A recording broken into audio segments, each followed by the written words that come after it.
अस्सलामुअलैकुम नादरीन, अल्लाह ताला से ये उम्मीद करता हूँ कि अल्लाह ताला ने आपको जहाँ पर भी रखा होगा अपने हिफ्ज़ व अमान में रखा होगा।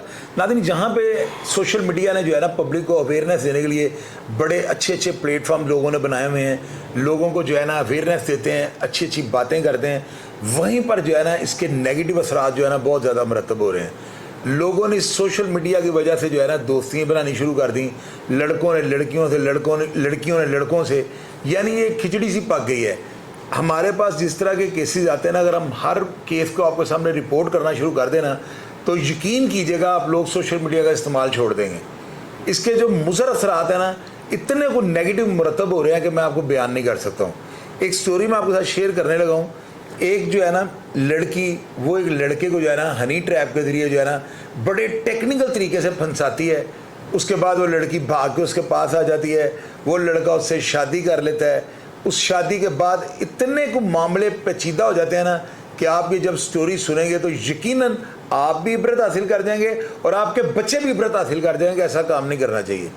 वाक़या क्या होता है, बहावलपुर का ये वाक़या है, जिनके साथ ये वाक़या हुआ और जिनके बेटे को हनी ट्रैप के जरिए फंसाया गया, 5 लाख रुपए की दिहाड़ी भी जो है वो लगा ली गई है।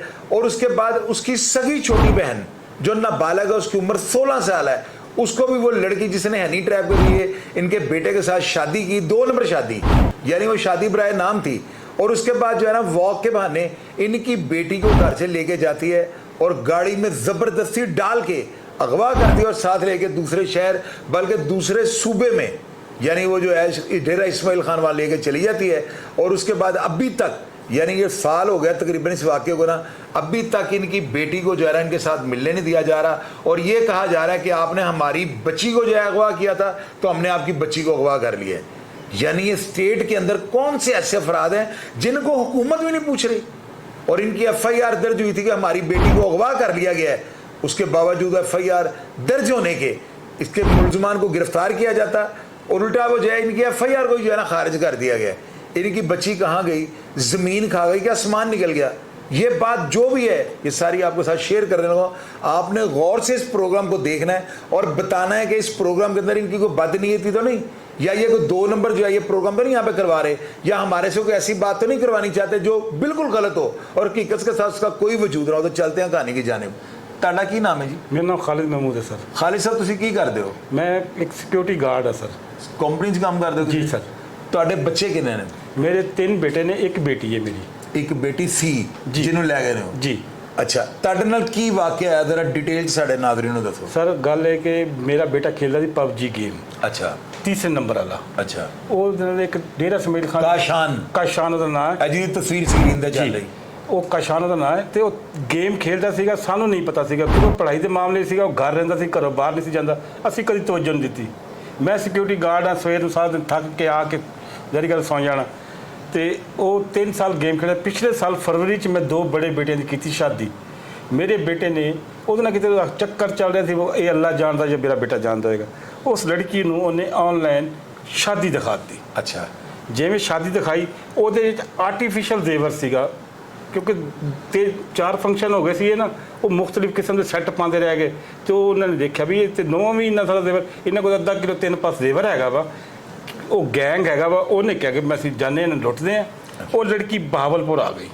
ਤੁਹਾਡੇ ਬੱਚੇ ਦੇ ਕੋਲ ਬਹਾਵਲਪੁਰ ਲਾਰੀ ਅੱਡੇ 'ਤੇ ਪਹੁੰਚ ਗਈ। ਡੇਰਾ ਇਸਮਾਈਲ ਖਾਨ 'ਚੋਂ ਬਹਾਵਲਪੁਰ ਗੱਡੀ ਕੋਈ ਨਹੀਂ ਆਉਂਦੀ, ਮੁਲਤਾਨ ਆਉਂਦੀ ਹੈ। ਮੁਲਤਾਨ ਤੋਂ ਬਾਅਦ ਗੱਡੀ ਚੇਂਜ ਕਰਨੀ ਪੈਂਦੀ, ਫਿਰ ਬਹਾਵਲਪੁਰ ਆਉਂਦਾ। 100 ਕਿਲੋਮੀਟਰ ਦਾ ਡਿਫਰੈਂਸ ਹੈ। ਉਹ ਜਿਵੇਂ ਆਈ ਲੜਕੀ, ਮੇਰੇ ਬੇਟੇ ਨੂੰ ਉਹਨੇ ਫੋਨ ਕੀਤਾ, ਮੇਰਾ ਬੇਟਾ ਅੱਡੇ 'ਤੇ ਚਲਾ ਗਿਆ। ਉਹ ਉਹਨੂੰ ਲੈ ਕੇ 3-4 ਘੰਟੇ ਬਾਅਦ ਘਰ ਆ ਗਿਆ। ਅਤੇ ਉਦੋਂ ਹਫ਼ਤੇ ਦਾ ਦਿਨ ਸੀਗਾ, 29 ਜੂਨ ਨੂੰ। ਅਤੇ ਮੈਂ ਘਰ ਬੈਠਾ ਸੀਗਾ ਅਤੇ ਮਿਸਿਸ ਮੇਰੀ ਬੈਠੀ ਸੀ। ਮੈਂ ਇਹਨੂੰ ਪੁੱਛਿਆ, ਮੈਂ ਕਿਹਾ ਕਿ ਯਾਰ ਇਹ ਕੌਣ ਹੈ ਲੜਕੀ ਅੱਜ ਬੇਟੇ ਮੇਰੇ ਨਾਲ? ਇਹਨੇ ਕਿਹਾ ਪਤਾ ਨਹੀਂ ਕੌਣ, ਮੈਂ ਜਾ ਕੇ ਪੁੱਛਦੀ ਹਾਂ। ਇਹ ਖੈਰ ਗਈ ਅਤੇ ਬੇਟੇ ਨੇ ਕਿਹਾ ਮੰਮਾ ਬੈਠ ਕੇ ਚ ਆ ਜਾਓ। ਬੈਠ ਕੇ ਚਲੇ ਗਏ। ਉੱਥੇ ਇਹਨਾਂ ਨੇ ਕੋਈ ਦੱਸੀ ਇਹਨੂੰ ਗੱਲ, ਇਹ ਮੇਰੇ ਕੋਲ ਆ ਗਈ, ਕਹਿੰਦੀ ਐਵੇਂ ਗੱਲ ਹੈ, ਇਹ ਬਾਤ ਹੈ। ਮੈਂ ਕਿਹਾ ਯਾਰ ਮੈਂ ਤਾਂ ਇਹਨਾਂ ਨਾਲ ਨਹੀਂ ਕਰਾ ਸਕਦਾ। ਮੈਂ ਕਿਹਾ ਯਾਰ ਮੈਂ 2 ਦੀ ਸ਼ਾਦੀ ਕੀਤੀ ਹੈ, ਇਹ ਜੇ ਪੜ੍ਹਦਾ 13ਵੀਂ ਦੇ ਵਿੱਚ, ਮੈਂ ਇਹਦੀ ਸ਼ਾਦੀ ਕਿੱਦਾਂ ਕਰ ਦੇਵਾਂ? ਕੱਲ੍ਹ ਨੂੰ ਇਹ ਅੱਜ 1 ਹੈ, ਕੱਲ੍ਹ ਨੂੰ ਇਹ 2 ਜਾਣਗੇ, ਫਿਰ ਇਹਨਾਂ ਦੇ ਬੱਚੇ ਹੋਣਗੇ। ਮੈਂ ਕਿਹਾ ਮੈਂ ਇਹਨਾਂ ਦਾ ਖਰਚਾ ਕਿੱਥੋਂ ਪੂਰਾ ਕਰਾਂਗਾ? ਮੈਂ ਕਿਹਾ ਮੇਰੀ 37,000 ਰੁਪਏ ਤਨਖਾਹ ਹੈ, ਤੇ ਮੈਂ ਕਿਹਾ ਮੈਂ ਕਿੱਦਾਂ ਦਾ ਖਰਚਾ ਪੂਰਾ ਕਰਾਂਗਾ, ਤੁਸੀਂ ਮੈਂ ਰਹਿਣ ਦਿਓ। ਉਹ ਲੜਕੀ ਆ ਗਈ ਸਰ, ਮੇਰੇ ਪੈਰਾਂ 'ਚ ਵੀ ਪੈ ਗਈ, ਮੇਰੀ ਮਿਸਿਸ ਦੇ ਪੈਰ ਪੈਣ ਲੱਗੀ, ਮੇਰੀ ਨੂੰਹਾਂ ਦੇ ਪੈਰਾਂ 'ਚ ਪੈਣ ਲੱਗੀ, ਮੇਰੇ ਬੱਚਿਆਂ ਦੇ, ਜੀ ਮੈਨੂੰ ਬਚਾ ਲਓ, ਨਹੀਂ ਤੇ ਮੈਂ ਇੱਥੋਂ ਤੁਸੀਂ ਮੈਨੂੰ ਨਹੀਂ ਕਬੂਲ ਕਰੋਗੇ, ਮੈਂ ਖੁਦਕੁਸ਼ੀ ਕਰਾਂਗੀ। ਮੇਰੀ ਵਾਲਦਾ ਨੇ ਮੇਰੇ ਤੇ ਤੇਜ਼ਾਬ ਸੁੱਟਿਆ, ਮੈਂ ਸਭ ਉਹਦਾ ਵੀ ਜਨਾਬ ਨੂੰ ਸਬੂਤ ਦੇ ਸਕਦਾ, ਮੇਰੇ ਕੋਲ ਵਾਇਸ ਨੋਟ ਹੈਗੇ ਉਹਦੇ, ਕਿ ਮੇਰਾ ਵਾਲਿਦ ਪਹਿਲੇ ਮੇਰੀ ਵੱਡੀ ਭੈਣ ਨਾਲ ਜ਼ਿਆਦਤੀ ਕਰਦਾ ਸੀਗਾ, ਉਹਨੇ ਖੁਦਕੁਸ਼ੀ ਕੀਤੀ। ਉਹ ਲੜਕੀ ਦੱਸ ਰਹੀ, ਉਹ ਲੜਕੀ ਦੱਸ ਰਹੀ। ਕੀ ਨਾਮ ਸੀ ਉਸ ਲੜਕੀ ਉਸ ਦਾ? ਲੜਕੀ ਦਾ ਨਾਮ ਮਾਇਆ ਜੀ। ਇਹ ਜਿਹੜੀ ਲੜਕੀ ਦੌੜ ਕੇ ਆਈ ਹੈ ਜੀ ਮਾਇਆ, ਜਿਹੜੀ ਤੁਹਾਡੇ ਬੇਟੇ ਨਾਲ ਉਹ ਅੱਡੇ ਦੇ ਉੱਤੇ ਆ ਗਈ? ਜੀ ਸਰ। ਅੱਛਾ। ਉਹਨੇ ਕਿਹਾ ਹੁਣ ਉਹ ਮੇਰੀ ਭੈਣ ਨੇ ਕਰ ਲਈ ਖੁਦਕੁਸ਼ੀ, ਤੇ ਉਹ ਹੁਣ ਮੇਰਾ ਵਾਲਿਦ ਜਿਹੜਾ ਮੇਰੇ ਨਾਲ ਜ਼ਿਆਦਤੀ ਕਰਦਾ। ਅੱਛਾ। ਤੇ ਮੇਰੀ ਵਾਲਦਾ ਜਿਹੜੀ ਦਾ ਮੇਰੀ ਭੈਣ ਦੀ ਇੰਗੇਜਮੈਂਟ ਕੀਤੀ ਸੀ ਨਾ, ਮੇਰੀ ਵਾਲਦਾ ਉਹਦੇ ਨਾਲ ਖਰਾਬ ਹੈ। ਇਹ ਹਾਜ਼ਰ ਅੱਲਾ ਨੂੰ ਮੈਂ ਹਾਜ਼ਰ ਨਾਲ ਜਾਣ ਕੇ ਤੁਹਾਨੂੰ ਗੱਲ ਕਰ ਰਿਹਾ। ਜਿਹਦੀ ਤਸਵੀਰ ਸਕਰੀਨ ਤੇ ਚੱਲ ਰਹੀ ਹੈ, ਬੱਚੀ ਨੇ ਸਾਰੀ ਕਹਾਣੀ ਜੀ ਮੈਂ। ਅੱਛਾ। ਇਹਨੇ ਆਖਿਆ ਕਿ ਮੇਰੀ ਵਾਲਦਾ ਇਹਦੇ ਨਾਲ ਗਲਤ ਹੈ, ਕਿਉਂਕਿ 3-3 ਘੰਟੇ ਕਮਰੇ 'ਚ ਪਏ ਰਹਿੰਦੇ ਆ। ਤੇ ਮੈਂ ਵਾਲਦਾ ਨੂੰ ਇੱਕ ਦਿਨ ਆਖਿਆ ਕਿ ਅੰਮੀ ਤੂੰ ਇਹ ਕੀ ਕਰਦੀ ਹੈ, ਤੇ ਉਹਨੇ ਮੇਰੇ ਤੇ ਤੇਜ਼ਾਬ ਸਿੱਟਿਆ, ਇਹ ਮੇਰੀ ਕਲਾਈ ਸੜੀ ਹੋਈ ਹੈ। ਅੱਛਾ। ਤੇਜ਼ਾਬ, ਮੈਂ ਅੱਗੇ ਹੱਥ ਰੋਕਿਆ ਤੇ ਮੇਰੀ ਕਲਾਈ 'ਤੇ ਤੇਜ਼ਾਬ ਪਿਆ, ਉਹ ਵੀ ਮੈਂ ਜਨਾਬ ਨੂੰ ਮੈਸੇਜ ਦਿਆਂਗਾ। ਠੀਕ ਹੈ। ਠੀਕ ਹੈ ਸਰ। ਉਸ ਤੋਂ ਬਾਅਦ ਮੈਨੂੰ ਤਰਸ ਆ ਗਿਆ, ਤੇ ਅਸੀਂ ਪੰਜਾਬ ਦੇ ਆ ਨਾ, ਸਾਨੂੰ ਬੜੀ ਜਲਦੀ ਤਰਸ ਆ ਜਾਂਦਾ। ਮੈਂ ਇਹ ਸੋਚਿਆ, ਮੈਂ ਕਿ ਯਾਰ ਇਹ ਵੀ ਸਾਡੀ ਬੱਚੀ ਵਰਗੀ ਬੱਚੀ ਹੈ, ਕੋਈ ਗੱਲ ਨਹੀਂ। ਮੈਂ ਉਹਦੇ ਟਰੈਪ ਵਿੱਚ ਆ ਗਿਆ ਸਰ। ਇਤਵਾਰ ਦਿਨ ਮੇਰਾ ਇੱਕ ਦੋਸਤ ਵਕੀਲ ਹੈ, ਮੈਂ ਉਹਦੇ ਨਾਲ ਗੱਲ ਕੀਤੀ, ਮੈਂ ਕਿਹਾ ਯਾਰ ਐਵੇਂ ਗੱਲ ਹੈ। ਉਹਨੇ ਕਿਹਾ ਤੁਸੀਂ ਕੱਲ੍ਹ ਮੇਰੇ ਚੈਂਬਰ ਆ ਜਾਓ, ਮੈਂ ਨਿਕਾਹ ਕਰਾ ਦੇਣਾ। ਸਰ ਜੇ ਅਸੀਂ ਚੈਂਬਰ ਗਏ, ਨਿਕਾਹ ਹੋ ਗਿਆ 30 ਜੂਨ ਨੂੰ। ਅਸੀਂ ਨਿਕਾਹ ਨਾਮੀ ਤਸਵੀਰ ਸਾਡੀ ਸਕਰੀਨ ਤੇ ਚੱਲ ਰਹੀ। ਅਸੀਂ ਘਰ ਆ ਗਏ, ਅੱਲਾਹ ਤਾਲਾ ਭਲਾ ਕਰੇ। ਉਸ ਤੋਂ ਬਾਅਦ ਜੀ ਅਸੀਂ ਖੁਸ਼ ਰਹਿਣ ਲੱਗ ਪਏ। 1 ਜੁਲਾਈ ਨੂੰ ਮੈਂ ਵਲੀਮਾ ਕਰਤਾ, ਅਸੀਂ ਖੁਸ਼ ਰਹਿਣ ਲੱਗ ਪਏ। ਮੈਂ ਜਿੱਥੇ ਡਿਊਟੀ ਕਰਦਾ, ਮੇਰੇ ਕੋਲ 29 ਜੂਨ ਨੂੰ ਲੜਕੀ ਆ ਰਹੀ ਹੈ, 29 ਜੁਲਾਈ ਨੂੰ 2 ਬੰਦੇ ਆ ਗਏ ਮੇਰੇ ਦਫ਼ਤਰ 'ਚ, ਮੇਰੇ ਸਾਹਿਬ ਕੋਲ। ਕਹਿਣ ਲੱਗੇ ਜਿੱਥੇ ਖਾਲਿਦ ਨਾਂ ਦਾ ਬੰਦਾ ਹੈ, ਉਹਨੇ ਕਿਹਾ ਜੀ ਬਿਲਕੁਲ ਹੈ। ਸਿਕਿਉਰਿਟੀ ਗਾਰਡ, ਉਹਨੇ ਕਿਹਾ ਜੀ ਬਿਲਕੁਲ ਹੈ। ਕਹਿੰਦੇ ਅਸੀਂ ਉਹਨੂੰ ਮਿਲਣਾ ਹੈ। ਮੇਰੇ ਸਾਹਿਬ ਨੇ ਮੈਨੂੰ ਆਵਾਜ਼ ਦਿੱਤੀ, ਖਾਲਿਦ ਭਾਈ ਤੁਹਾਨੂੰ ਬੁਲਾ ਰਹੇ ਨੇ। ਮੈਂ ਕਿਹਾ ਜੀ ਸਰ। ਕਹਿੰਦੇ ਅਸੀਂ ਡੇਰਾ ਸਮੀਰ ਖਾਨ 'ਚੋਂ ਆਏ ਹਾਂ, ਤੁਸੀਂ ਕੋਈ ਮਾਇਆ ਨਾਮ ਦੀ ਲੜਕੀ ਲੈ ਕੇ ਆਏ? ਮੈਂ ਕਿਹਾ ਨਹੀਂ ਜੀ। ਕਹਿੰਦੇ ਤੁਹਾਡੇ ਕੋਲ ਲੜਕੀ ਹੈ? ਮੈਂ ਕਿਹਾ ਬਿਲਕੁਲ ਹੈ ਸਰ। ਕਹਿੰਦੇ ਕਿੱਥੇ ਹੈ? ਮੈਂ ਕਿਹਾ ਹੁਣ ਮੇਰੀ ਬੇਟੀ ਹੈ, ਉਹ ਮੇਰੇ ਬੇਟੇ ਨਾਲ ਸ਼ਾਦੀ ਕਰ ਲਈ ਹੈ। ਉਹਨੇ ਕਿਹਾ ਜੀ ਸਾਨੂੰ ਬੇਟੀ ਨਾਲ ਮਿਲਵਾਇਆ ਜਾਵੇ, ਬੱਚੀ ਨਾਲ, ਅਸੀਂ ਮਿਲਾਂਗੇ, ਚਲੇ ਜਾਵਾਂਗੇ। ਠੀਕ ਹੈ ਸਰ। ਮੈਂ ਸ਼ਾਮ ਨੂੰ, ਮੈਂ ਕਿਹਾ ਮੈਂ ਤੁਹਾਨੂੰ ਜਨਾਬ ਮੈਂ ਛੁੱਟੀ ਕੀਤੀ, ਮੈਂ ਘਰ ਜਾ ਕੇ ਗੱਲ ਕੀਤੀ। ਉਹ ਲੜਕੀ ਨੇ ਸਰ ਉਸ ਤੋਂ ਵੱਡਾ ਡਰਾਮਾ ਕਰਤਾ, ਉਹਨੇ ਜ਼ੋਰ ਦੀ ਰੋਣਾ ਸ਼ੁਰੂ ਕਰਤਾ। ਮੇਰਾ ਹੈਗਾ ਚੌਕ ਦੇ ਉੱਤੇ ਘਰ, ਮੁਹੱਲੇਦਾਰ ਇਕੱਠੇ ਸ਼ੁਰੂ ਹੋਣਗੇ, ਤੇ ਮੇਰਾ ਚੌਕ ਦੇ ਉੱਤੇ ਘਰ ਹੈ। ਤੇ ਉਹਨੇ ਜ਼ੋਰ ਦੀ ਰੋਣਾ ਸ਼ੁਰੂ, ਵਾਸਤੇ ਪਾਣੇ ਸ਼ੁਰੂ ਕਰਦੇ, ਜੀ ਮੈਨੂੰ ਮਾਰ ਦੇਣਗੇ, ਗੋਲੀ ਮਾਰ ਦੇ। ਮੈਂ ਕਿਹਾ ਬੇਟਾ ਮੈਨੂੰ ਇਹ ਤਾਂ ਡਰ ਸੀਗਾ, ਤੂੰ ਉਹੀ ਕੰਮ ਸਾਨੂੰ ਫਸਾਤਾ। ਤੇ ਸਰ ਜੀ ਮੈਂ ਇੱਕ ਦੋਸਤ ਨੂੰ ਫੋਨ ਕੀਤਾ, ਮੈਂ ਕਿਹਾ ਯਾਰ ਮੇਰੇ ਤੇ ਐਵੇਂ ਮਸਲਾ ਬਣ ਗਿਆ, ਤੇ ਮੈਨੂੰ ਦੱਸ ਮੈਂ ਕੀ ਕਰਾਂ। ਉਹਨੇ ਕਿਹਾ ਤੂੰ ਤਾਲਾ ਲਾ ਕੇ ਆਪਣੇ ਮੇਰੇ ਘਰ ਆ ਜਾ। ਅਸੀਂ ਸਰ ਤਾਲਾ ਲਾਇਆ, ਅਸੀਂ ਉਹਦੇ ਘਰ ਭੱਜ ਗਏ। ਸਰ ਜੀ ਅਸੀਂ 164 ਵਾਸਤੇ ਅਪਲਾਈ ਕਰਤਾ ਉਹਦੇ ਬਿਆਨਾਂ ਸੇ ਜੀ, ਤਾਂ ਕਿ ਉਸ ਨਿਕਾਹ ਨੂੰ ਤੁਸੀਂ ਮਜ਼ੀਦ ਮਜ਼ਬੂਤ ਕਰ ਲਓ। ਜੀ ਸਰ। ਉਹ ਵਕੀਲ ਨੇ ਜੋ ਗੱਲ ਕੀਤੀ, ਵਕੀਲ ਨੇ ਕਿਹਾ ਆਪਾਂ ਸਵੇਰੇ 164 ਦੇ ਅਪਲਾਈ ਕਰ ਦਿੰਦੇ ਹਾਂ, ਤੇ ਇਹਨਾਂ ਕੋਈ FIR ਲੈ ਲਓ। ਅਸੀਂ FIR ਸਾਨੂੰ ਮੈਨੂੰ ਦੇ ਗਿਆ ਬੰਦਾ, ਉੱਥੇ ਸੀਗਾ 496A ਲਿਖਿਆ ਹੋਇਆ। ਮੈਨੂੰ ਤਾਂ ਨਹੀਂ ਪਤਾ, ਸਾਨੂੰ ਤਾਂ ਕਿਸੇ ਚੀਜ਼ ਦਾ ਪਤਾ ਹੀ ਕੋਈ ਨਹੀਂ ਸੀਗਾ। 496A। ਅੱਛਾ ਸਰ। ਉਹ ਬਿਆਨਾਂ ਵਾਸਤੇ ਜੱਜ ਸਾਹਿਬ ਨੇ ਡੇਟਾ ਪਾਤੀਆਂ, ਉਹ ਡੇਟਾ ਜਿਵੇਂ ਪਾਉਂਦੇ ਰਹਿ ਗਿਆ। 13 ਅਗਸਤ ਨੂੰ ਕੋਰਟ ਰੂਮ ਵਿੱਚ ਅਸੀਂ ਬੈਠੇ ਹਾਂ, ਤੇ ਉਸ ਲੜਕੀ ਦੀ ਵਾਲਦਾ, 3 ਦੇ ਭਾਈ, ਜਿਹਦੇ ਉਹਨੇ ਭੈਣ ਦਾ ਕਿਹਾ ਸੀ ਖੁਦਕੁਸ਼ੀ ਕੀਤੀ ਹੈ, ਉਹ ਵੀ ਜਾਂਦਾ ਸੀ। ਉਹ ਵੀ ਲੜਕੀ, ਉਹ ਕਹਿੰਦੀ ਕਿ ਮੇਰੇ ਚਾਚੇ ਦੀ ਬੇਟੀ ਹੈ, ਅੱਲਾ ਜਾਣਦਾ ਹੈ, ਸਾਨੂੰ ਨਹੀਂ ਪਤਾ ਇਸ ਚੀਜ਼ ਦਾ। ਉਹ ਜਿਹੜਾ ਬੰਦਾ ਨਾਲ ਮੇਰੇ ਕੋਲ ਆਫਿਸ 'ਚ ਆਇਆ ਸੀਗਾ, ਉਹ ਬੰਦਾ, ਉਹਦਾ ਨਾਮ ਰਮੀਜ਼ ਅਕਬਰ, ਸਾਨੂੰ ਉਦੋਂ ਪਤਾ ਲੱਗਿਆ। ਉਹ ਜਿਹੜਾ IO ਸੀ, ਉਹ ਵੀ ਉੱਥੇ। ਉਹ ਆ ਕੇ ਲੜਕੀ ਨੂੰ ਮਿਲਦੇ ਰਹਿ ਗਏ, ਮਿਲਿਆ। ਉਹਨੇ ਕਿਹਾ ਲੜਕੀ ਨੂੰ ਕਿ ਵੀ ਤੂੰ ਬਿਆਨ ਨਾ ਦੇ, ਤੂੰ ਚੱਲ ਸਾਡੇ ਨਾਲ। ਉਹਨੇ ਕਿਹਾ ਜੀ ਮੈਂ ਤੁਹਾਡੇ ਨਾਲ ਨਹੀਂ ਜਾ ਸਕਦਾ, ਤੁਸੀਂ ਮੇਰੇ ਨਾਲ ਬੜੀ ਜ਼ਿਆਦਤੀ ਕੀਤੀ ਹੈ, ਲਿਹਾਜ਼ਾ ਜਿੰਨੀ ਮੇਰੇ ਨਾਲ ਪਿਆਰ ਇੱਥੋਂ ਮਿਲਿਆ ਨਾ, ਅਗਰ ਮੈਨੂੰ ਤੁਹਾਡੇ ਕੋਲ ਪਿਆਰ ਮਿਲਿਆ ਤਾਂ ਮੈਂ ਕਦੀ ਗਲਤੀ ਕਰਦੀ ਨਾ। ਮੈਂ ਕਸ਼ਾਨ ਸ਼ਾਦੀ ਕੀਤੀ ਹੈ। ਜੱਜ ਸਾਹਿਬ ਆ ਗਏ, ਜੱਜ ਸਾਹਿਬ ਨੇ ਫਾਈਲ ਦੇਖੀ ਉਹਨਾਂ ਦੀ। ਜੱਜ ਸਾਹਿਬ ਨੇ ਕਿਹਾ ਰਮੀਜ਼ ਅਕਬਰ ਕੌਣ ਹੈ? ਉਹ ਬੰਦੇ ਦਾ ਨਾਮ। ਕੌਣ ਰਮੀਜ਼ ਅਕਬਰ? ਉਹ ਜਿਹੜੀ ਤਸਵੀਰ ਸਰ, ਦਾੜੀ ਵਾਲੀ ਤਸਵੀਰ ਚੱਲਦੀ। ਅੱਛਾ ਸਰ। ਵਕੀਲ ਸਾਹਿਬ ਜਿਹੜੇ ਨੇ? ਨਹੀਂ ਸਰ, ਵਕੀਲ ਨਹੀਂ, ਜਿਹੜਾ ਅਗਵਾਕਾਰ ਮੇਰੀ ਬੱਚੀ ਦਾ, ਯਾਨੀ ਕਿ ਉਹਦਾ ਪਹਿਲਾ ਹਾਮਦ। ਜੀ। ਅੱਛਾ, ਉਹਦੇ ਨਿਕਾਹ ਸੀ ਉਹ? ਸਰ ਮੈਂ ਹੁਣ ਦੱਸ ਰਿਹਾ ਨਾ, ਉਹ ਨਿਕਾਹ, ਉਹने निकाहनामा जज साहब ने देखा ना, उन्होंने कहा रमीज़ अकबर। नाज़रीन, ये रमीज़ की तस्वीर आप स्क्रीन पे देख रहे हैं, ये वो शख्स है जिसके साथ वो लड़की पहले ऑलरेडी निकाह में थी। सर उन्हें रमीज़ अकबर का पूछा जज साहब ने, उन्हें कहा रमीज़ अकबर मैं, उन्हें कहा तेरा की रिश्ता? उन्हें कहा ये मेरी बीवी है। उन्हें कहा जज साहब ने को शनाख्ती कार्ड भी लड़की का पिया सीगा। उन्हें कहा तेरा निकाह कदों होया है? उन्हें कहा 5/11/2016 ਨੂੰ ਮੇਰਾ ਨਿਕਾਹ ਹੋਇਆ ਇਹਦੇ ਨਾਲ। ਉਹਨੇ ਕਿ ਡੇਟ ਆਫ ਪੈਦਾਇਸ਼ ਕੀ ਹੈ? ਉਹ ਚੁੱਪ ਕਰ ਗਿਆ। ਜੱਜ ਸਾਹਿਬ ਨੇ ਕਿਹਾ 1/1/2003। ਇੱਥੇ 13 ਸਾਲ ਦੀ ਨਾਬਾਲਿਗ ਬੱਚੀ ਹੈ, ਤੂੰ ਜਿਹਦਾ ਨਿਕਾਹ ਕਹਿ ਰਿਹਾ ਤੈਨੂੰ ਮੈਂ ਜੇਲ੍ਹ ਭੇਜਦਾ। ਅੱਛਾ ਸਰ, ਉਹ ਜੇਲ੍ਹ ਕੋਰਟ ਰੂਮ ਚੋਂ ਬਾਹਰ ਚਲਾ ਗਿਆ। ਉਹਦੀ ਵਾਲਦਾ ਵਗੈਰਾ ਵੀ, ਉਹ ਆਈਓ ਨੇ ਵੀ ਉਹਨਾਂ ਨੂੰ ਕਹਿ ਦਿੱਤਾ ਕਿ ਵੀ ਤੁਹਾਡੀ ਬੱਚੀ ਜਿਹੜੀ ਹੈ ਨਾ ਉਹ ਇਹਨਾਂ ਦੀ ਫੇਵਰ 'ਚ ਬਿਆਨ ਦੇ ਰਹੀ ਹੈ, ਤੁਸੀਂ ਬੇਫਜ਼ੂਲ ਦਿਮਾਗ ਖਰਾਬ ਕਰ ਰਹੇ ਹੋ ਆਪਣਾ, ਤੁਸੀਂ ਚਲੋ ਬਾਹਰ। ਉਹ ਖੈਰ ਉਹ ਬਾਹਰ ਚਲੇ ਗਏ। ਜਦੋਂ ਬਿਆਨ ਹੋਣ ਲੱਗੇ ਸਰ, ਉਸ ਟਾਈਮ ਜਨਾਬ ਜਾਣਦੇ ਨੇ ਕਿ ਜਦੋਂ 164 ਦੇ ਬਿਆਨ ਹੋ ਬਾਹਰ ਸੈਨ 'ਚ ਕੋਈ ਨਹੀਂ ਹੁੰਦਾ, ਕੋਈ ਅੰਦਰ ਨਹੀਂ ਹੁੰਦਾ, ਸਾਨੂੰ ਹੀ ਬਾਹਰ ਕੱਢਤਾ ਗਿਆ। ਅਸੀਂ ਬਾਹਰ ਚਲੇ ਗਏ। ਸਰ ਮੈਂ ਜਿਵੇਂ ਬਾਹਰ ਨਿਕਲਿਆ, ਉਹਦੀ ਵਾਲਦਾ ਨੇ ਮੈਨੂੰ ਕਿਹਾ ਕਿ ਭਾਈ ਤੁਸੀਂ ਹੋਰ ਤਿਆਰੀ ਕਰੋ, ਇਹ ਤਾਂ ਤੁਸੀਂ ਕਰ ਲਿਆ ਨਾ ਸਾਡੀ ਬੱਚੀ ਨੂੰ ਕਾਬੂ, ਹੁਣ ਤੁਹਾਨੂੰ ਮੈਂ ਜਿਹੜਾ ਜ਼ਲੀਲ ਕਰਾਂਗੀ ਨਾ ਰਹਿੰਦੀ ਦੁਨੀਆ ਤੱਕ ਯਾਦ ਰੱਖੋਗੇ। ਸਰ ਮੈਂ ਹੈਗਾ ਡਰਪੋਕ ਆਦਮੀ, ਮੈਂ ਇੱਕ ਮੁਲਾਜ਼ਮ ਪੇਸ਼ਾ ਆਦਮੀ ਸੀਗਾ। ਮੈਂ ਕਿ ਇਹਨਾਂ ਨੇ ਕੋਈ ਐਪਲੀਕੇਸ਼ਨ ਦੇ ਦਿੱਤੀ ਮੇਰੇ ਖਿਲਾਫ, ਮੇਰੀ ਤਾਂ ਨੌਕਰੀ ਜਾਂਦੀ ਰਹਿਣੀ ਹੈ। ਸਰ ਜੀ ਮੈਂ ਕਿਹਾ ਬਾਜੀ ਤੁਹਾਡੀ ਬੱਚੀ ਅੱਛੇ ਹੱਥਾਂ 'ਤੇ ਆਈ ਹੈ ਔਰ ਖੁਸ਼ ਹੈ, ਤੁਸੀਂ ਇਹ ਖੁਸ਼ੀ ਮਨਾਓ ਕਿ ਤੁਹਾਡੀ ਬੱਚੀ ਤੁਹਾਨੂੰ ਮੈਂ ਮਿਲਵਾ ਵੀ ਸਭ ਕੁਝ। ਉਹਨੇ ਕਿਹਾ ਭਾਈ ਸਾਡਾ ਉੱਥੇ ਕਲਚਰ ਹੈ, ਜਿਹੜੇ ਮੈਂ ਇਹਨਾਂ ਕੋਲ 5 ਲੱਖ ਲਏ ਆ ਮੈਂ ਉਹ ਕਿੱਥੋਂ ਦੇਵਾਂ। ਕਿੰਨਾ ਕੋਲ ਉਹ ਰਮੀਜ਼ ਆ ਨਾ ਜ਼ਮੀਨ ਉਹ ਲੋਕ ਆਪਣੀ ਵੱਡੀ ਬੇਟੀ ਦੇ ਨਾਂ 'ਤੇ ਲਏ ਸੀ ਉਹਨੇ, ਅੱਛਾ, ਜਿਹੜੀ ਖੁਦਕੁਸ਼ੀ ਕਰ ਰਹੀ ਹੈ।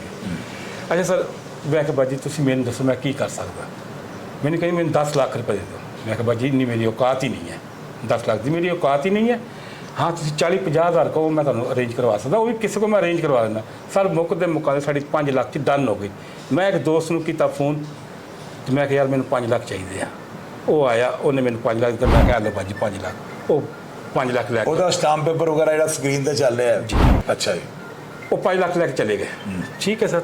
ਉਸ ਤੋਂ ਬਾਅਦ ਅਸੀਂ ਖੁਸ਼ ਹੋ ਗਏ ਵੀ ਹੁਣ ਬੱਚੀ ਸਾਡੀ ਫੇਵਰ 'ਚ ਹੈ। ਉਹ ਅਸੀਂ ਘਰ ਆ ਗਏ, ਉਹ ਬੱਚੀ ਘਰ ਰਹਿਣ ਲੱਗ ਗਈ। ਉਹ ਸਵੇਰ ਸਾਲ ਉਹ ਮੈਂ ਆ ਰਿਹਾ, ਮੈਨੂੰ ਪਾਣੀ ਦੇ ਰਹੀ ਹੈ, ਰੋਟੀ ਦੇ ਰਹੀ ਹੈ, ਇਹਨੂੰ ਕਹਿ ਰਹੀ ਮੰਮਾ, ਕੰਮ ਖੁਦ ਬ ਖੁਦ ਹੀ ਕਰ ਰਹੀ। ਉਹ ਮੇਰੇ ਆਪਣੇ ਬੱਚਿਆਂ ਨੂੰ ਜ਼ਿਆਦਾ ਅੱਛੀ ਲੱਗਣ ਲੱਗ ਗਈ। ਵੀ ਬੜੀ ਖੁਸ਼ੀ ਖਲਾਕ ਹੈ, ਹੱਸ ਕੇ ਬੋਲਦੀ ਹੈ, ਕੋਈ ਇਹਦੇ ਮੱਥੇ 'ਤੇ ਵੱਟ ਨਹੀਂ, ਹਰ ਕੰਮ ਕਰ ਰਹੀ ਹੈ।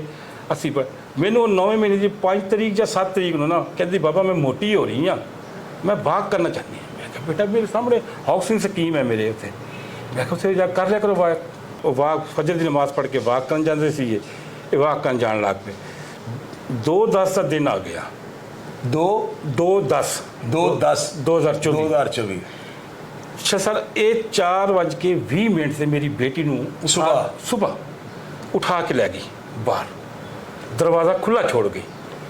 ਮੈਂ ਇਹਦਾ ਪ੍ਰੋਬਲਮ ਹੈ, ਸ਼ੂਗਰ ਪੇਸ਼ੈਂਟ ਆ, ਮੇਰਾ ਹੁਣ ਵੀ ਪੈਰ 'ਤੇ ਜ਼ਖਮ ਹੈ। ਅਤੇ ਮੈਂ ਸੌਂਦਾ ਥੱਲੇ, ਮੇਰੀ ਬੇਟੀ ਨਾਲ ਸੌਂਦੀ ਸੀ ਮਾਂ ਦੇ, ਮੇਰੀ 2 ਬਹੂਆਂ, ਤੀਸਰੀ ਇਹ ਉੱਤੇ ਸੌਂਦੇ ਛੱਤ 'ਤੇ। ਸਰ ਜੋ ਉੱਤੋਂ ਉਹਨੇ ਮੇਰੀ ਪਹਿਲੀ ਵੱਡੀ ਨੂੰਹ ਦਾ ਜ਼ੇਵਰ ਚੁੱਕਿਆ 4 ਤੋਲੇ, ਥੱਲੇ ਆਈ। ਉੱਥੋਂ ਬੱਚੇ ਦੀ ਯਕਮ ਤਰੀਕ ਨੂੰ ਸੈਲਰੀ ਆਈ, ਉਹਦੀ ਸੈਲਰੀ ਚੁੱਕੀ ਬੱਚੇ ਦੀ। ਫਿਰ ਥੱਲੇ ਆਈ, ਉਹਨੇ ਥੱਲੇ ਛੋਟੇ ਵਾਲੇ ਬਹੂ ਦਾ ਜ਼ੇਵਰ ਚੁੱਕਿਆ, ਉਹ ਬੱਚੇ ਦੀ ਸੈਲਰੀ ਚੁੱਕੀ। ਆ ਕੇ ਉਹਨੇ ਮੇਰੀ ਬੇਟੀ ਨੂੰ ਉਠਾਇਆ, ਚਲੇ ਗਏ। ਦਰਵਾਜ਼ਾ ਇਸ ਕੋਲੋਂ ਖੁੱਲ੍ਹਾ ਛੋੜ ਕੇ ਵੀ ਕਾਸ਼ਾਨ ਆ ਰਿਹਾ ਹੈ ਤੇ ਮੈਂ ਛੋੜ ਜਾਂਦੀ ਹਾਂ ਬਈ ਆ ਜਾਏਗਾ ਹੁਣੇ। ਇਹ ਚਲੇ ਗਏ ਬਾਗ 'ਤੇ। 4:50 ਤੇ ਨਾ ਦਰਵਾਜ਼ਾ ਹੋਇਆ ਜ਼ੋਰ ਦੀ ਬੰਦ, ਹਵਾ ਆਦੀ ਵਜ੍ਹਾ ਤੋਂ, ਅਤੇ ਮੇਰੀ ਅੱਖ ਖੁੱਲੀ, ਇਹਦੀ ਵੀ ਅੱਖ ਖੁੱਲ ਗਈ। ਮੈਂ ਸ਼ੂਗਰ ਪੇਸ਼ੈਂਟ, ਮੈਂ ਵਾਸ਼ਰੂਮ ਚਲਾ ਗਿਆ। ਇਹ ਇੱਕ ਕਮਰਾ ਦੇਖ, ਦੂਸਰਾ ਦੇਖ, ਤੀਸਰੇ ਨਿਕਲਦੀ ਪਈ ਬਾਹਰ। ਇਹਨੇ ਜੁੱਤੀ ਵੀ ਨਹੀਂ ਪਾਈ, ਦੁਪੱਟਾ ਵੀ ਸਿਰ 'ਤੇ ਨਹੀਂ। ਮੈਂ ਕਿਹਾ ਖੈਰ ਹੈ, ਪਾਗਲ ਨਹੀਂ ਫਿਰਦੀ ਹੈ, ਨਾ ਤੇਰੇ ਪੈਰ ਜੁੱਤੀ ਹੈ, ਨਾ ਤੇਰੇ ਸਿਰ 'ਤੇ ਦੁਪੱਟਾ ਹੈ, ਕੀ ਗੱਲ ਹੈ? ਕਹਿੰਦੀ ਮੈਨੂੰ ਮਾਹਮ ਨਜ਼ਰ ਨਹੀਂ ਆ ਰਹੀ, ਮੇਰੀ ਬੇਟੀ ਦਾ ਨਾਮ ਹੈ ਮਾਹਮ। ਮੈਂ ਕਿਹਾ ਯਾਰ ਕਮਰੇ ਦੇਖਿਆ? ਕਹਿੰਦੀ ਹਾਂ ਕਮਰੇ ਦੇਖ ਲਏ। ਮੈਂ ਕਿਹਾ ਉੱਤੇ ਚਲੀ ਗਈ ਹੋਏਗੀ, ਵੀ ਮੈਂ ਵਾਸ਼ਰੂਮ ਵਿੱਚ ਸ਼ਾਇਦ ਉਹ ਉੱਤੇ ਚਲੀ ਗਈ ਹੋਵੇ। ਅੱਛਾ ਸਰ, ਇਹ ਉੱਤੇ ਚਲੀ ਗਈ। ਉੱਤੇ ਮੇਰਾ ਵੱਡਾ ਬੇਟੇ ਸੁੱਤੇ ਪਏ ਸੀਗੇ, ਅਤੇ ਇਹਨੇ ਜਾ ਕੇ ਵੱਡੇ ਬੇਟੇ ਨੂੰ ਬੁਲਾਇਆ, ਹਸਾਨ, ਮੇਰੇ ਵੱਡੇ ਬੇਟੇ ਦਾ ਨਾਮ ਹਸਾਨ, ਅਤੇ ਇੱਥੇ ਮਾਹਮ ਤਾਂ ਨਹੀਂ ਆਈ? ਉਹਨੇ ਕਿਹਾ ਨਹੀਂ ਮੰਮਾ। ਉਹਨੇ ਕਿਹਾ ਵਾਸ਼ਰੂਮ ਦੇਖ। ਉਹਨੇ ਕਿਹਾ ਮੰਮਾ ਵਾਸ਼ਰੂਮ ਬੰਦ ਹੈ। ਉਹਨੇ ਜੇ ਮੇਰੀ ਨੂੰਹ ਵੀ ਉੱਠ ਪਈਆਂ ਅਤੇ ਮੇਰੇ ਬੇਟੇ ਵੀ ਉੱਠ ਗਏ। ਉਹਨੇ ਕਾਸ਼ਾਨ ਜਿਹੜਾ ਉਹਦਾ ਖਾਮਨ ਸੀਗਾ, ਉਹਨੇ ਕਿਹਾ ਮਾਇਆ ਕਿੱਥੇ ਹੈ? ਇਹਨੇ ਪੁੱਛਿਆ। ਉਹਨੇ ਕਿਹਾ ਮੰਮਾ ਅੰਦਰ ਹੋਏਗੀ। ਇਹਨੇ ਉਹ ਕਮਰਾ ਦੇਖਿਆ, ਉਹ 'ਚ ਵੀ ਨਹੀਂ ਸੀ। ਉਹਨੇ ਦੂਸਰਾ ਜਾ ਕੇ ਦੇਖਿਆ, ਉਹ 'ਚ ਵੀ ਨਹੀਂ ਸੀਗੀ। ਅੱਛਾ, ਇਹ ਜਲਦੀ ਸਾਰੇ ਜਣੇ ਥੱਲੇ ਆ ਗਏ, ਕਹਿੰਦੇ ਇਹ ਹੀ ਨਿਕਲ ਕੇ ਗਈਆਂ ਹੁਣੇ। ਅੱਛਾ, ਮੈਂ ਵੱਡੇ ਬੇਟੇ ਨੂੰ ਕਿਹਾ, ਮੈਂ ਕਿਹਾ ਜਾ ਇਹਨਾਂ ਦੇ ਮਗਰ ਟੌਂਚ, ਅਗਰ ਇਹ ਉੱਥੇ ਹੋਣ ਨਾ, ਇਹਨਾਂ ਦੋਨਾਂ ਨੇ ਇੱਕ ਥੱਪੜ ਮਾਰੀ ਅਤੇ ਇਹਨਾਂ ਨੂੰ ਘਰ ਲੈ ਕੇ ਆ, ਮੈਂ ਇਹਨਾਂ ਨਾਲ ਗੱਲ ਕਰਦਾ ਵੀ ਤੁਹਾਡੀ ਜ਼ਰੂਰਤ ਕਿੱਦਾਂ ਹੋਈ, ਤੁਸੀਂ ਇਸ ਟਾਈਮ ਗਏ ਹੋ? ਅਜੇ ਤਾਂ ਅਜ਼ਾਨ ਹੋਣ ਹੋ ਰਹੀ ਹੈ ਕਿ ਤੁਸੀਂ ਨਮਾਜ਼ ਪੜ੍ਹ ਗਏ। ਅੱਛਾ ਸਰ, ਇਹ ਉੱਥੇ ਗਏ, ਕੋਈ ਚੀਜ਼ ਵੀ ਨਾ ਹੋਵੇ, ਇਹ ਵਾਪਸ ਆ ਗਏ, ਬਾਪਾ ਉੱਥੇ ਤਾਂ ਨਹੀਂ ਹੈ ਕੋਈ ਚੀਜ਼ ਵੀ। ਅੱਛਾ, ਬੜਾ ਪਰੇਸ਼ਾਨ ਹੈ। ਅੱਛਾ, ਮੈਂ ਛੋਟੇ ਭਾਈ, ਅਸੀਂ ਭਾਈ ਉੱਥੇ ਸਾਰੇ ਰਹਿੰਦੇ। ਉਹਨੂੰ ਬੇਟੀ ਮੇਰੀ ਨੂੰ ਜਾ ਰਹੀ ਸੀ, ਅਤੇ ਉਹਨੂੰ ਨਾ ਇਸ ਮਾਇਆ ਨੇ ਕਾਰ ਖੜੀ ਸੀ, ਜਿਹਦੀ ਆ ਕਾਰ ਤਸਵੀਰ ਚੱਲ ਰਹੀ, ਨੰਬਰ ਦੱਸ ਰਿਹਾ ਜੀ। ਠੀਕ ਹੈ ਸਰ। ਉਹ ਉਹਨੇ ਧੱਕਾ ਦਿੱਤਾ, ਉਹਦਾ ਛੱਤ 'ਤੇ ਸਿਰ ਲੱਗਿਆ। ਉਹ ਲੜਕੀ ਦੀ ਮਾਂ ਨੇ ਮੇਰੀ ਬੇਟੀ ਦਾ ਹੱਥ ਫੜ ਲਿਆ, ਇਹਨੇ ਉਹਦੀ ਲੱਤਾਂ ਚੁੱਕ ਕੇ ਅੰਦਰ ਕੀਤੀਆਂ। ਇਹਨਾਂ ਨੇ ਉਹਨੂੰ ਜ਼ਬਰਦਸਤੀ ਅਗਵਾ ਕਰਕੇ ਲੈ ਗਏ ਡੇਰਾ- ਇਸ ਗੱਡੀ ਦੇ ਪਾ ਗਏ ਜੀ ਡੇਰਾ ਇਸਮਾਈਲ ਖਾਨ ਹੈ। 130-35 ਸਪੀਡ 'ਚ ਗਈ। ਮੈਂ ਉਹ ਵੀ ਵਾਇਸ ਨੋਟ ਦੇ ਸਕਦਾ ਜਨਾਬ, ਅੱਛਾ ਜਿਹਦੇ ਕੋਈ ਰੈਂਟ ਤੇ ਚੁੱਕ ਕੇ ਲੈ ਕੇ ਆਏ ਸੀ। ਅੱਛਾ। ਲਾਹੌਰ ਨੰਬਰ ਹੈ, ਇਸ ਟਾਈਮ ਡੇਰਾ ਇਸਮਾਈਲ ਖਾਨ ਚੱਲ ਰਹੀ ਹੈ ਰੈਂਟ ਤੇ। ਠੀਕ ਹੈ ਸਰ, 130-35 ਸਪੀਡ ਤੇ ਗਏ। ਮੈਂ ਸਵੇਰ ਹੀ ਅਸੀਂ ਉੱਥੇ ਟਾਊਨ ਦੇ ਸਾਹਮਣੇ ਨਾ 8 ਫੁੱਟ ਦੀ ਸੜਕ ਹੈ, ਉੱਥੇ ਕੈਮਰਾ ਲੱਗਿਆ ਹੈ। ਅਸੀਂ ਉਹਨੂੰ ਗੱਲ ਕੀਤੀ ਯਾਰ ਕਿ ਇਹ ਸਾਡੀ ਚੋਰੀ ਹੋਈ ਹੈ। ਤਾਂ ਉਹਨਾਂ ਨੇ ਵੀਡੀਓ ਦੇਤੀ ਅਸੀਂ ਉੱਥੇ ਦੇਖੀ, ਦਿੱਤੀ ਨਹੀਂ। ਉਹਨੇ ਕਿਹਾ ਪੁਲਿਸ ਲੈ ਆਓ, ਮੈਂ ਦੇ ਦੇਣਾ ਕਿ ਪੁਲਿਸ ਬਾਅਦ ਸਾਨੂੰ ਤੰਗ ਕਰੇਗੀ। ਅਸੀਂ ਥਾਣੇ ਚਲੇ ਗਏ, FIR ਕਰਾਤੀ। FIR ਹੋ ਗਈ। ਮੈਂ ਆਪਣੇ IO ਨੂੰ ਕਿਹਾ, ਮੈਂ ਕਿਹਾ ਮਲਿਕ ਸਾਹਿਬ ਇਹ ਐਵੇਂ ਗੱਲ ਹੈ, ਇੱਥੋਂ ਵੀ ਹੈ ਤੇ ਟੂਲ ਪਲਾਜ਼ਾ ਤੋਂ ਵੀ ਲੈ ਲੈਣਾ। ਉਹਨੇ ਕਿਹਾ ਮੈਂ ਲੈ ਲੈਣਾ। ਅੱਛਾ ਸਰ, ਐਵੇਂ ਕਰਦੇ ਕਰਦੇ ਸਾਨੂੰ ਨਾ 17 ਤਰੀਕ ਹੋ ਗਈ। ਉਹਨੇ ਮੇਰੀ ਕਿਸੇ ਕਿਸਮ ਦੀ ਕੋਈ ਗੱਲ ਨਹੀਂ। ਮੈਂ RPO ਬਹਾਵਲਪੁਰ ਦੇ ਕੋਲ ਪੇਸ਼ ਹੋ ਗਿਆ, ਮੇਰੀ ਮਿਸਿਸ ਵੀ। ਅਸੀਂ RPO ਸਾਹਿਬ ਨੂੰ ਗੱਲ ਕੀਤੀ ਕਿ ਸਰ ਟੋਟਲ ਮੈਂ CDR ਹਰ ਚੀਜ਼ ਮੈਂ ਉਹਨਾਂ ਨੂੰ ਦੇ ਦਿੱਤੀ। ਅਸੀਂ ਆਪਣੀ ਜੇਬ ਮਦਦ ਦੇ ਤਹਿਤ ਆਪ ਕਢਵਾਏ CDR, ਹਰ ਡਾਕੂਮੈਂਟ, ਹਰ ਚੀਜ਼ ਕਢਾ ਕੇ ਦੇ ਦਿੱਤੀ। ਮੈਂ ਮਲਿਕ ਸਾਹਿਬ ਨੂੰ, ਮੈਂ RPO ਸਾਹਿਬ ਨੇ ਥਾਣੇ ਫੋਨ ਕੀਤਾ। ਰਾਜ ਸ਼ਹਿਜ਼ਾਦ ਸਾਹਿਬ SHO ਸਾਹਿਬ ਸੀਗੇ। ਉਹਨਾਂ ਨੇ ਆਖਿਆ ਵੀ ਇਹ ਮਾਪੇ ਇਹਨੇ ਜ਼ਲੀਲ ਹੁੰਦੇ ਫਿਰਦੇ ਆ, ਤੂੰ ਥਾਣੇ ਵੀ ਨਹੀਂ ਹੁੰਦਾ, ਕੀ ਮਸਲਾ ਹੈ? ਉਹਨੇ ਕਿਹਾ ਜੀ ਸਰ ਮੈਂ ਤਾਂ ਹੁੰਨਾ ਮੈਂ। ਖੈਰ ਜੀ, ਮੈਨੂੰ RPO ਸਾਹਿਬ ਨੇ ਕਿਹਾ ਤੂੰ ਚਲਾ ਜਾਓ। ਅਸੀਂ ਗਏ। ਉਹਨੇ ਕਿਹਾ ਮੈਨੂੰ 2 ਦਿਨ ਦਾ ਟਾਈਮ ਦੇ ਦਿਓ। ਮੈਂ ਕਿਹਾ ਸਰ ਮੈਂ CDR ਦੇ ਦਿੱਤੇ ਆ। ਉਹ ਕਹਿੰਦੇ ਤੁਸੀਂ ਆਪਣੀ ਤਹਿਤ ਆਪ ਕਰਨੇ। ਮੈਂ ਕਿਹਾ ਚਲੋ ਠੀਕ ਹੈ ਸਰ। ਸਰ ਜੀ ਅਸੀਂ 22 ਤਰੀਕ ਦੀ ਸਾਡੀ ਤਿਆਰੀ ਹੋ ਗਈ ਕਿ ਤੁਸੀਂ ਡੇਰਾ ਇਸਮਾਈਲ ਖਾਨ ਜਾਣਾ ਹੈ। ਮੈਨੂੰ ਕਿਹਾ ਜੀ ਗੱਡੀ ਰੈਂਟ 'ਤੇ ਲੈ ਲੈਣਾ। ਅਸੀਂ ਰੈਂਟ 'ਤੇ ਗੱਡੀ ਲੈ ਲਈ। ਰਾਤ ਨੂੰ 2 ਵਜੇ ਅਸੀਂ ਨਿਕਲ ਪਏ। ਸਵੇਰ ਨੂੰ ਅਸੀਂ ਚੌਕ ਆਜ਼ਮ ਪਹੁੰਚੇ, ਜਿਸ ਟਾਈਮ ਦਿਨ ਚੜ੍ਹ ਗਿਆ। ਮੈਨੂੰ ਕਹਿੰਦਾ ਮੈਂ ਨਾਸ਼ਤਾ ਕਰਨਾ ਮਲਿਕ ਅਕਰਮ ਸਾਹਿਬ 2 ਕਾਂਸੇ। ਮੈਂ ਕਰੋ ਸਰ ਨਾਸ਼ਤਾ। ਅੱਛਾ ਸਰ, ਉੱਥੇ ਮੈਨੂੰ ਕਹਿੰਦਾ ਕਿ ਯਾਰ ਤੇਰੀ ਅੱਜ ਬੱਚੀ ਵੀ ਲਵਾਉਣੀ ਹੈ ਤੈਨੂੰ, ਸਾਨੂੰ ਤੂੰ ਕੀ ਰਾਜ਼ੀ ਕੀਤਾ ਹੈ? ਮੈਂ ਕਿਹਾ ਸਰ ਤੁਸੀਂ ਜਨਾਬ ਮੈਨੂੰ ਦੱਸੋ ਮੈਂ ਕੀ ਰਾਜ਼ੀ ਕਰਾਂ? ਕਹਿੰਦਾ ਸਾਨੂੰ ਤੂੰ ਖੁਸ਼ ਕਰੇਗਾ ਤੇਰੀ ਬੱਚੀ ਤੈਨੂੰ ਮਿਲਵਾਵਾਂਗੇ। ਮੈਨੂੰ ਆਸ ਸੀ ਕਿ ਅੱਜ 18 ਦਿਨ ਹੋ ਗਏ ਮੇਰੀ ਬੱਚੀ ਨੂੰ, 22 ਦਿਨ ਕਿ ਮੇਰੀ ਬੱਚੀ ਮੈਨੂੰ ਮਿਲ ਜਾਏਗੀ। ਸਰ ਜੀ ਮੈਂ 50,000 ਦਿੱਤਾ ਅਤੇ ਮੈਨੂੰ ਕਹਿੰਦਾ 50,000 ਮੈਂ ਕਰਨਾ, ਤੇਰਾ 2-3 ਲੱਖ ਰੁਪਏ ਦਾ ਕੰਮ ਹੈ। ਸਰ ਜੀ ਮੈਂ ਕਿਹਾ ਮੈਂ ਗਰੀਬ ਆਦਮੀ ਸਰ, ਮੈਂ ਕਿਹੜਾ ਅਮੀਰ ਆਦਮੀ, ਉਹ ਵੀ ਮੈਂ ਕਿਸੇ ਦੋਸਤ ਕੋਲ ਉਧਾਰ ਲੈ ਗਿਆ। ਸਰ ਜੀ ਮੈਂ 20,000 ਰੁਪਏ ਹੋਰ ਦਿੱਤਾ, 70,000 ਰੁਪਏ ਦਿੱਤਾ। ਮਲਿਕ ਸਾਹਿਬ ਨੂੰ ਲੈ ਗਏ ਜੀ। ਮਲਿਕ ਸਾਹਿਬ ਚਲੇ ਗਏ ਸਰ ਥਾਣੇ। ਉੱਥੇ DPO ਸਾਹਿਬ ਕੋਲ, DPO ਸਾਹਿਬ ਨੇ SHO ਕੈਂਟ ਡੇਰਾ ਇਸਮਾਈਲ ਖਾਨ ਬੁਲਾ ਲਿਆ। ਉਹ ਆਇਆ, ਸਾਨੂੰ ਨਾਲ ਲੈ ਗਿਆ। ਉਹਨੇ ਸਾਡੀ ਗੱਲ ਸੁਣੀ। ਉਸ ਤੋਂ ਬਾਅਦ ਜੀ ਉਹਨਾਂ ਨੇ ਬੰਦਾ ਭੇਜਤਾ ਜੀ, ਜਾਓ ਜੀ ਉਹਨਾਂ ਦਾ ਘਰ ਲੱਭ ਗਿਆ। ਬੰਦਾ ਗਿਆ, ਉਹਨੇ ਕਿਹਾ ਜੀ ਉਹਨਾਂ ਦਾ ਘਰ ਹੈ ਜੀ। ਉਹਨੇ ਇਸ਼ਾਰਾ ਕੀਤਾ ਉੱਤੇ। ਅੱਛਾ ਜੀ, ਮੈਨੂੰ ਕਹਿੰਦੇ ਤੁਸੀਂ ਇੱਥੇ ਬੈਠੋ, ਅਸੀਂ ਆ ਰਹੇ ਹਾਂ। ਇਹ ਚਲੇ ਗਏ ਸਰ ਰੇਡ ਕਰਨ ਵਾਸਤੇ। ਮਲਿਕ ਸਾਹਿਬ ਤੇ ਉਸ SHO ਚੁੱਕਿਆ, ਮੈਨੂੰ ਹਵਾਲਾ ਦੇ ਦਿੱਤਾ। ਕਿਉਂ? ਸਰ ਉਹ ਜਿਹੜੀ FIR ਉਹਨਾਂ ਨੇ ਕਰਾਈ ਸੀਗੀ 496 ਵਾਲੀ, ਤੁਹਾਡੀ ਉਹ ਜਿਹੜੀ ਬਹੂ ਆ ਗਈ ਸੀ ਹਨੀ ਟਰੈਪ ਕਰਕੇ ਜੀ, ਉਹਦੀ ਇਹਨਾਂ ਨੇ ਅਗਵਾ ਦੀ FIR ਕਰਾਈ ਸੀ ਜੀ। ਉਸ FIR ਦੀ ਜੋ ਨਾ ਤੁਹਾਨੂੰ ਮੈਨੂੰ ਗ੍ਰਿਫਤਾਰ ਕਰਾਤਾ। ਹਾਲਾਂਕਿ ਉਹਦੀ ਮੈਂ ਜਿਸ ਟਾਈਮ 164 ਹੋਇਆ, ਮੈਂ ਉੱਥੇ DPO ਕੋ ਬਕਾਇਦਾ ਮੇਰੇ ਕੋਲ ਰਸੀਦਾਂ ਨੇ ਜਿਹੜੀ ਤੁਸੀਂ ਉਸ ਗੱਲ ਨੂੰ ਛੱਡ ਦਿਓ, ਉਹ ਅਦਾਰੇ ਦਾ ਕੰਮ ਹੈ। ਉਸ ਤੋਂ ਬਾਅਦ ਕੀ ਹੋਇਆ? ਸਰ ਜੀ ਉਸ ਤੋਂ ਬਾਅਦ ਜੀ ਮੈਂ 2 ਘੰਟੇ ਹਵਾਲਾ 'ਚ ਰਿਹਾ। ਇਹ 5 ਮਿੰਟਾਂ ਬਾਅਦ ਵਾਪਸ ਆ ਗਏ ਜੀ। ਉਹਨਾਂ ਦੇ ਘਰ ਤਾਲੇ ਲੱਗੇ ਆ। ਮੈਂ ਕਿਹਾ ਜੀ ਅੱਛਾ 5 ਮਿੰਟ ਨਹੀਂ ਗੁਜ਼ਰੇ, ਮੇਰਾ ਮਾਇਆ ਜਿਹੜੀ ਮੇਰੀ ਬਹੂ ਹੈ, ਉਹਦਾ ਭਾਈ ਤੇ ਉਹਦਾ ਵਾਲਿਦ SHO ਦੇ ਕੰਧੇ 'ਤੇ ਹੱਥ ਰੱਖ ਕੇ ਉਹਦਾ ਭਾਈ ਆ ਰਿਹਾ। ਉਹ ਮੈਨੂੰ ਦੇਖ ਰਿਹਾ, ਹਵਾਲਾ 'ਚ ਖਲੋਤਾ ਹੋਇਆ, ਉਹ ਖਾਸ ਰਿਹਾ। ਸਰ ਮੈਂ ਹਵਾਲਾ 'ਚ ਮੈਂ ਕੀ ਕਰਦਾ, ਮੈਂ ਆਖਰ ਨਾਲ 1.5 ਘੰਟੇ ਬਾਅਦ ਸ਼ੋਰ ਮਚਾਤਾ। ਮੈਨੂੰ ਉਹਨਾਂ ਨੇ ਬਾਹਰ ਕੱਢ ਲਿਆ ਹਵਾਲਾ 'ਚ ਜੀ। SHO ਸਾਹਿਬ ਮੈਨੂੰ ਕਹਿਣ ਲੱਗੇ ਮਾਜ਼ਰਤ ਚਾਹੁੰਦੇ ਯਾਰ ਕਿਸੇ ਤਰ੍ਹਾਂ ਜ਼ਿਆਦਤੀ ਕੀਤੀ, ਮੇਰੇ ਮੁਲਾਜ਼ਮਾਂ ਨੂੰ ਪਤਾ ਨਹੀਂ ਸੀਗਾ। ਸਰ ਮੈਨੂੰ ਤਾਂ ਸਰ ਆਪਣੀ ਬੱਚੀ ਨਾਲ ਮਤਲਬ ਸੀਗਾ। ਸਰ ਜੀ 6 ਵਜੇ ਨਾ ਉਹਨਾਂ ਦਾ ਵਕੀਲ ਆ ਗਿਆ, ਮਾਨਲਾ ਗੁਰਮਾਨੀ, ਕਹਿੰਦਾ ਜੀ ਤੁਹਾਡੀ ਬੱਚੀ ਨੇ ਨਿਕਾਹ ਕਰ ਲਿਆ। ਮੈਂ ਕਿਹਾ ਠੀਕ ਹੈ, ਨਿਕਾਹ ਕਰ ਲਿਆ ਨਾ, ਮੇਰੀ ਬੱਚੀ ਨੂੰ ਲੈ ਆਓ ਇੱਥੇ। ਉਹ ਆ ਕਹਿੰਦੀ ਕਿ ਬਾਬਾ ਮੈਂ ਇੱਥੇ ਨਿਕਾਹ ਕਰ ਲਿਆ, ਮੈਂ ਇੱਥੇ ਖੁਸ਼ ਹਾਂ, ਮੈਂ ਹਰ ਚੀਜ਼ ਛੋੜ ਕੇ ਚਲਾ ਜਾਵਾਂਗਾ, ਕਦੀ ਮੈਂ ਕਿਹਾ ਪਿੱਛੇ ਵੀ ਨਹੀਂ ਆਵਾਂਗਾ। ਉਹਨੇ ਕਹੀ ਤੁਹਾਡੀ ਬੱਚੀ ਨਹੀਂ ਮਿਲਵਾ ਸਕਦੇ ਅਸੀਂ ਤੁਹਾਨੂੰ। SHO ਕਿ ਨਾਮ IO ਸਾਹਿਬ ਨੇ ਕਿਹਾ ਚਲੋ ਜੀ ਚਲੀਏ। ਅਸੀਂ 7-8 ਕਿਲੋਮੀਟਰ ਗਏ ਤੇ ਰੋਜ਼ ਸ਼ਹਿਜ਼ਾਦ ਸਾਹਿਬ ਦਾ ਫਿਰ ਫੋਨ ਆ ਗਿਆ ਵੀ ਮਲਿਕ ਸਾਹਿਬ ਤੁਸੀਂ ਕਿੱਥੇ ਹੋ? ਉਹਨੇ ਕਿਹਾ ਅਸੀਂ ਆ ਰਹੇ ਹਾਂ। ਉਹਨੇ ਕਿਹਾ ਤੁਸੀਂ ਸਾਹਿਬ ਕਹਿ ਰਹੇ ਨੇ ਵਾਪਸ ਜਾਓ। ਮੈਂ SP ਸਾਹਿਬ ਨੂੰ ਕਹਿ ਦਿੱਤਾ ਡੇਰਾ ਇਸਮਾਈਲ ਖਾਨ ਨੂੰ, ਉਹ ਆ ਰਹੇ ਨੇ, ਤੁਸੀਂ ਥਾਣੇ ਕੈਂਟ ਪਹੁੰਚੋ। ਅਸੀਂ ਕੈਂਟ ਪਹੁੰਚ ਗਏ। SP ਸਾਹਿਬ ਆ ਗਏ। SP ਸਾਹਿਬ ਨੇ ਕਿਹਾ हाँ जी। मैं क्या सर मेरे को इजाज़त है कोई बोलने की? कहते बोलो।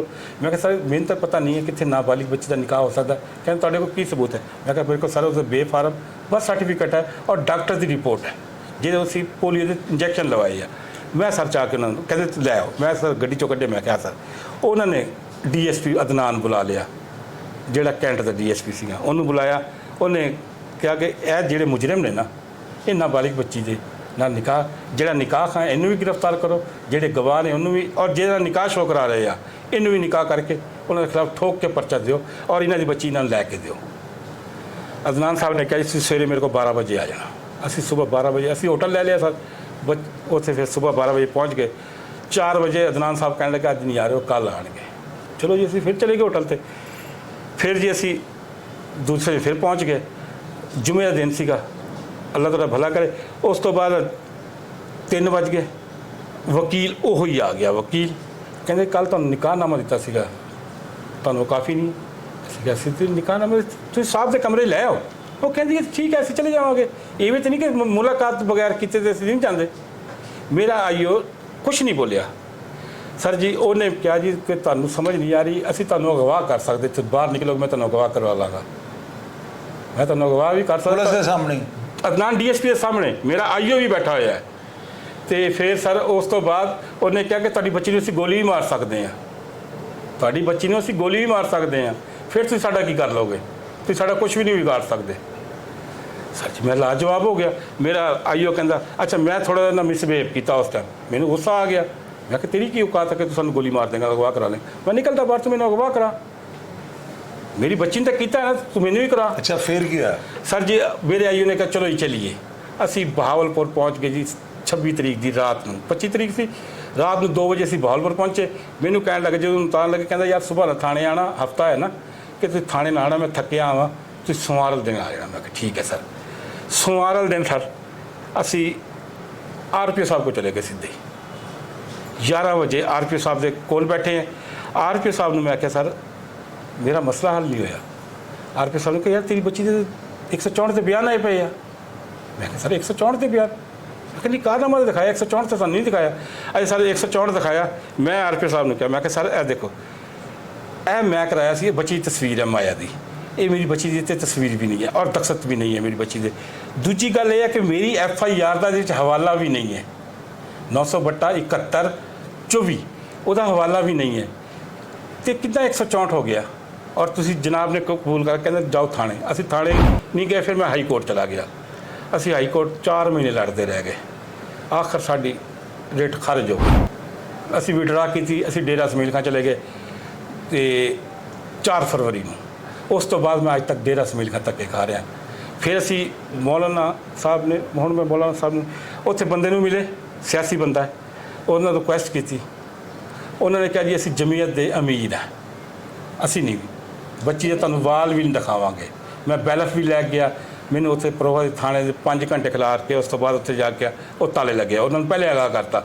ਮੇਰੇ ਮੁਜਰਮ ਥਾਣੇ ਆ ਕੇ SHO ਦੇ ਕਮਰੇ 'ਚ ਬੈਠੇ। ਜਿਸ ਟਾਈਮ ਅਸੀਂ ਥਾਣੇ ਪਹੁੰਚੇ ਉਹ ਮੇਰੇ ਸਾਹਮਣੇ ਉੱਠ ਕੇ ਜਾ ਰਹੇ ਨੇ। ਅੱਛਾ ਹੁਣ ਤੁਹਾਡੀ ਬੱਚੀ ਨੂੰ ਇਸ ਚੱਕਰ 'ਚ ਰੱਖਿਆ ਕਿ ਤੁਸੀਂ ਸਾਡੀ ਬੱਚੀ ਅਗਵਾ ਕੀਤੀ ਤੇ ਹੁਣ ਤੁਹਾਡੀ ਬੱਚੀ ਅਗਵਾ ਕਰ ਰਹੀ ਜੀ। ਕੀ ਕਹਿੰਦੇ ਨੇ ਅਸੀਂ ਨਹੀਂ ਮਿਲਾਣਾ? ਨਹੀਂ ਉਹ ਕਹਿੰਦੇ ਤੁਹਾਨੂੰ ਵਾਲ ਵੀ ਨਹੀਂ ਦਿਖਾਣਾ।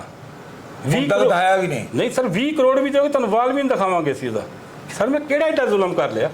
नाज़रीन आप ये देखें, आपने इस शख्स की सारी बात सुनी है। आप यकीन करें मैं 6 घंटे से ना इनकी सारी बात सुन के शहर में मुब्तला था कि यार पाकिस्तान में क्या हो रहा है, हमारे अदारे क्या कर रहे हैं। आप ये देखें कि इन्होंने कोई अफसर नहीं छोड़ा, कोई अदालत का दरवाज़ा नहीं छोड़ा, हर दरवाजे को इन्होंने खटखटाया है। इंसाफ के असूल के लिए जो है ना हर बंदे के पास ही गए हैं। गरीब आदमी हैं, टैक्सियों के किराए, पुलिस को 70,000 रुपये भी दे बैठे हैं।